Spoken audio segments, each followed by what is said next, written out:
आज आसतु बनैबा पनीर टूथपिक। आपको आम कौन फंक्शन पार्टी रे स्टार्टर रूपे नहीं परिबा।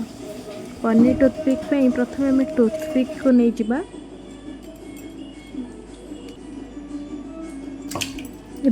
एबे मु गोटे कैप्सिकम अनियन टमाटो नहीं जाइए भलसे ताको वॉश करिकी गोटे चॉपिंग बोर्ड रे ताको पीस पीस की काट।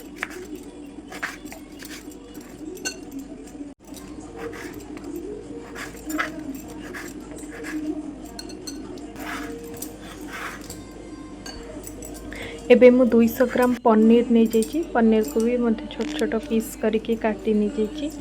पनीर काटी सारा पर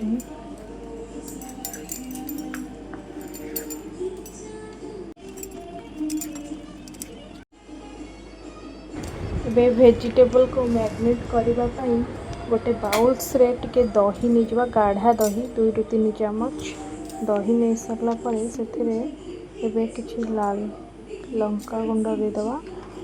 तापरे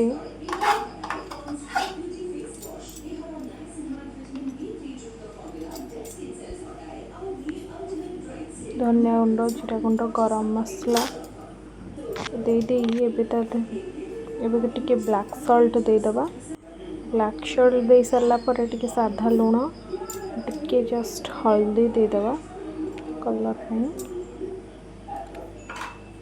एबे से 2 ରୁ 3 चामच बेसन कठिन दे दवा टिके गाढ़ा आसो दही जेहेतु अच्छे पानी फटी न जाए। टिके सॉस दे दवा रेड हॉट चिली सॉस दे दवा। दे सरला पर एबे ताको भलसे टिके ब्लैक पेपर दे कि भलसे गोले नबा।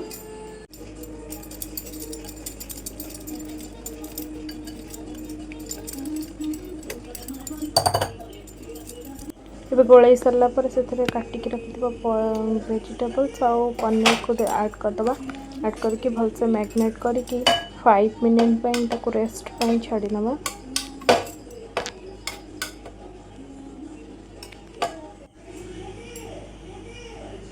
एबे से रेस्ट हवा भितर एबे गैस ऑन करके गोटे पैन बसई नबा।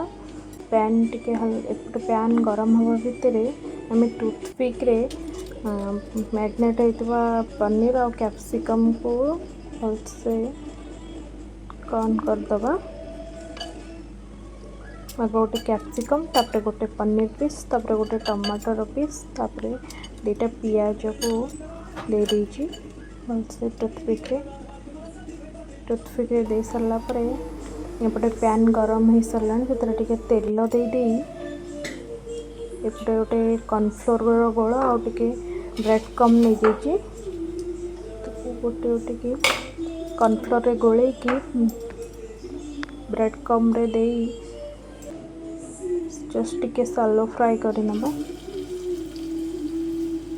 सालो फ्राई हो सरला पर ताको टिके एपट सेपट करी दे सेथरे एबे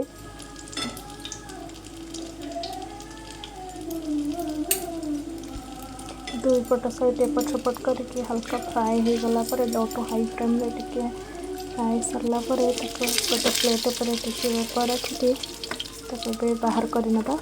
एक्स्ट्रा ऑयल गुड़ाक से बाहर जीव तापर ताको टमाटो केचप किंबा चटनी सहित आम नहीं परिबा।